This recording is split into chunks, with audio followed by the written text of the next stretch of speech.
என்ன கோரிக்கைகள் வச்சிருக்கோம் அப்படின்னா, எங்களுடைய சங்கம் ஆரம்பிக்கப்பட்டு கிட்டத்தட்ட 23 ஆண்டுகள் கிட்ட ஆயிடுச்சு. இது வரைக்கும் எங்கள் சங்கத்திற்குன்னு பார்த்தீங்கன்னா ஒரு சொந்தமான ஒரு இடமோ ஒரு சின்ன இடம் கூட எங்களுக்கு இல்லை. முதல் கோரிக்கையாக நாங்கள் அதை வச்சுருக்கோம். அதுக்கப்புறம் நலிந்த கலைஞர்கள், அதாவது எங்கள் சங்கத்தில் கிட்டத்தட்ட 2148 உறுப்பினர்கள் இருக்காங்க. அவங்க குடும்பத்தை சார்ந்து கிட்டத்தட்ட ஒரு 10,000 மெம்பர்ஸ் இருப்பாங்க, இருக்காங்க குடும்பத்தோடு சேர்த்து. அதில் இருக்கவங்க எல்லாமே மேக்ஸிமம் பார்த்தீங்கன்னா நலிந்த கலைஞர்கள் நிறைய பேர் இருக்காங்க.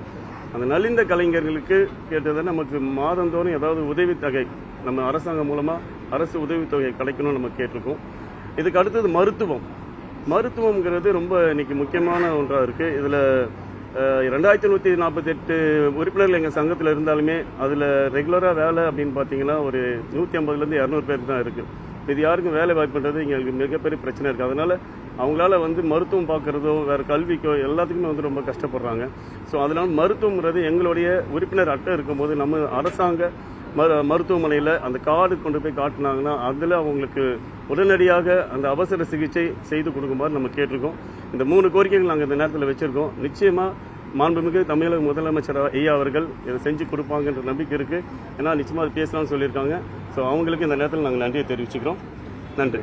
ட்ரெண்டை ஃப்ரெண்ட் ஆக்கிக்கோங்க. தந்தி டிவியின் சப்ஸ்கிரைபர்ஸ் அண்ட் ஃபாலோவர்ஸ் குடும்பத்தில் நீங்களும் இணையுங்க.